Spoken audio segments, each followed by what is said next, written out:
വിജയൻ എന്ന് ഏത് വയസ്സിലാണ് വിജയൻ ഈ കാൽപന്തിലേക്ക് വന്ന് കയറിയത്? ആരാ ഇതിലേക്ക് കൊണ്ടുവന്നത്? എന്നാ കാരണം വെച്ചാൽ ഈ ദാരിദ്ര്യത്തിനിടയ്ക്ക് ഇതിനിടയ്ക്ക് പന്ത് കളിക്കാൻ കൂടി പോകാൻ പറ്റുന്ന ഒരു ആരോഗ്യം ഉണ്ടായിരുന്നു.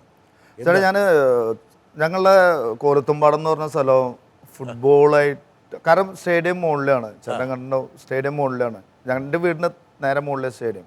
ഫുട്ബോൾ കളിക്കുക, കസിൻസ് അപ്പോൾ കംപ്ലീറ്റ് ഫുട്ബോൾ കളിക്കുന്നവരാണ് ചേട്ടന്മാരൊക്കെ കസിൻസ്.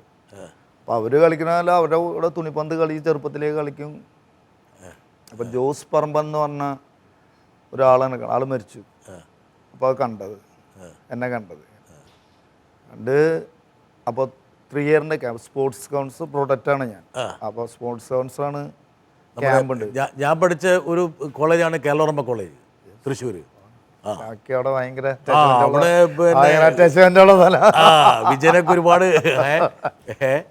അവിടുത്തെ രാധാകൃഷ്ണ മാഷല്ലേ? പിന്നെ രാധാകൃഷ്ണ മാഷ ഓർമ്മയുണ്ടാ? പിന്നെ മറക്കാൻ പറ്റുമോ? എൻ്റെ ലൈഫിൻ്റെ ഒരു ഭാഗമാണ്.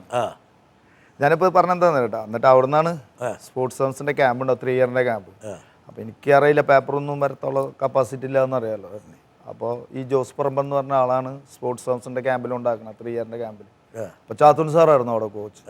അപ്പോൾ ചാത്തുൻ സാറായിരുന്നു 3 കൊല്ലത്തെ കോച്ച്. അപ്പോൾ അവിടെ 100-500 കുട്ടികൾ സെലക്ഷന് വന്നു. അപ്പോൾ ഞാനൊക്കെ ബൂട്ടിലാണ്ടാണ് കളിച്ചത്. അന്ന് ബൂട്ടിലാണ്ടാണ് കളിച്ചത്. പക്ഷെ 30 കുട്ടികളെ സെലക്ട് ചെയ്തതിൽ ഞാനും പെട്ടു. ആ ഒരു സ്പോർട്സ് കൗൺസിലിൻ്റെ ക്യാമ്പിൽ നിന്ന് ഇതുവരെ അങ്ങനത്തെ ഒരു ക്യാമ്പ് നടന്നിട്ടില്ല. പക്ഷെ ഒരു 30 കുട്ടികളത് ഒരു 26-25 കുട്ടികൾ കംപ്ലീറ്റ് ജോലി കിട്ടി അവർക്ക്. ഈ ഫുട്ബോൾ ബേസിൽ തന്നെ എല്ലാവരും രക്ഷപ്പെട്ടു, ഞാനടക്കം. അല്ലെങ്കിൽ ഞാനൊക്കെ ഇല്ലാണ്ടായി പോയെന്നെ. അങ്ങനെ ഒരു ക്യാമ്പ് കിട്ടി, ബേസ് കിട്ടിയില്ലെങ്കിൽ നമ്മളും ഇല്ലാണ്ടായി പോയെന്നെ. അതിനൊരു ബാങ്കിൽ, നേവിയിൽ, അതുപോലെ HAL, അങ്ങനെയൊക്കെ കുറേ പേര് പുറത്തൊക്കെ ജോലി കിട്ടിയത്. പുറത്ത് മീൻസ് കേരളത്തിൻ്റെ പുറത്ത് റെയിൽവേയിൽ അങ്ങനെയൊക്കെ ജോലി കിട്ടിയവരുണ്ട്. അത് നല്ലൊരു കുറേ പേർക്ക് ഭാവി കിട്ടിയിട്ടുള്ളൊരു ക്യാമ്പായിരുന്നു.